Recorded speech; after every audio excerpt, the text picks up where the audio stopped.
మీ అందరికీ ప్రత్యేకమైన వందనాలు. నేను నమ్ముతున్నాను మీరు అందరూ బాగున్నారని నమ్ముతున్నాను.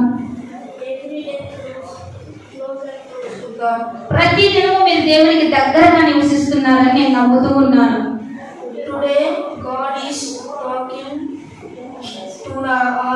ఈ రోజు దేవుడు మనందరితో మాట్లాడబోతున్నాడు. ఈ రోజు ఈ మాటలు మనం స్వీకరిద్దాం హృదయపూర్వకంగా.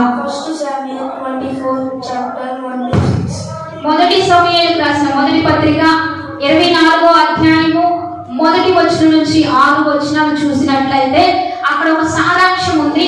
అదంతా చదవద్దు కానీ దాని గురించిన సారాంశం కొద్ది మాటలుగా మనం తెలుసుకుందాం.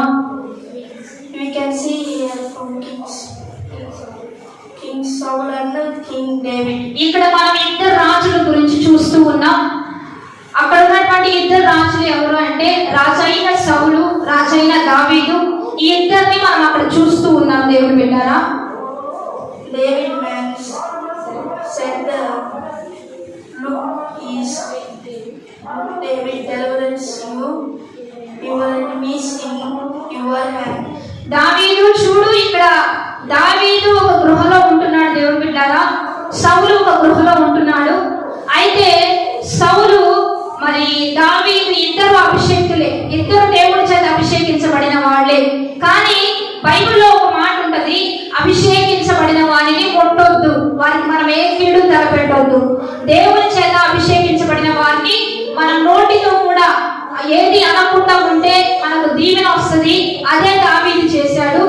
ఇక్కడ ఒక గృహలోకి మరి సౌలు తన సైన్యం దావీదు ఉన్న గృహలోకి వచ్చేస్తారు.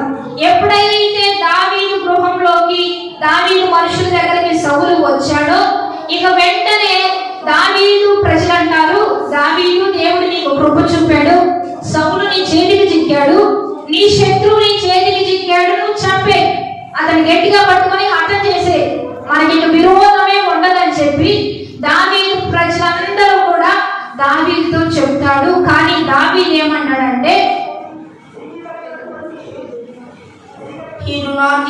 దావీదు మాత్రం వద్దు, చంపొద్దు అని చెప్తాడు.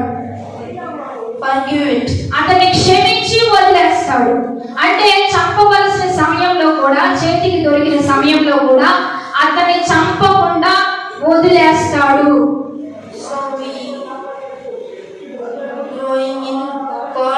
కాబట్టి మనం కూడా దేవునిలో ఎదుగుతూ ఉన్నప్పుడు చాలా మంది కూడా మనం ఎదుగుతూ ఉన్నా, మనం ఆశీర్వదించబడుతూ ఉన్నా, మనం ఒక సొసైటీ పరంగా ఒక గొప్ప స్థానంలో ఉన్నా, మనల్ని కూడా ద్వేషించే వాళ్ళు ఉంటారు, దూషించే వాళ్ళు ఉంటారు, హాని చేసే వాళ్ళు ఉంటారు. కానీ మనం ఏం చేయాలంటే దావీదు చేసిన పని మనం చేయాలి. అంటే సౌలు లాగా పగ తీర్చుకోవద్దు, కానీ దావీదు లాగా క్షమించి వదిలేస్తే దావీదు పట్ల చూపిన కృప మన పట్ల కూడా దేవుడు చూపుతాడు. Many people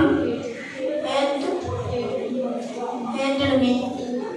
Many people hate me.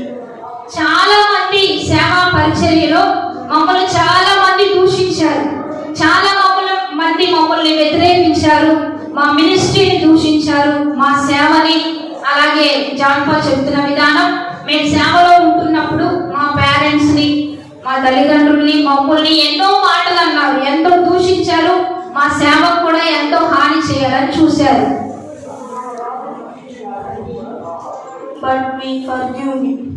కానీ మేము వారిని క్షమించి వదిలేసాం. దావీదు చేసినట్లుగా మేము చేశాం కనుక ఈ రోజు దేవుడు మాకు ఈ కృప చూపాడు. ఈ రోజు దేవుడు మమ్మల్ని హెచ్చించాడు. మా శత్రువు మా ముందుకు వచ్చిన, మా శత్రువు మమ్మల్ని దూషించిన వారు, నిందించిన వారు మా యొద్దకు వచ్చి మాకు దొరికిన మేము వారికి ఏమీ హాని చేయకుండా వారిని వదిలేసాం. ఎప్పుడు దూషించలేదు, ఎప్పుడు హాని చేయలేదు, ఎప్పుడు కీడు చేయాలని తలపెట్టలేదు. కనుక దావీదు నాకు చూపిన శాశ్వతమైన కృప నాకును మనందరికీ దేవుడు చూపించి నడిపించబడబోతూ ఉండగా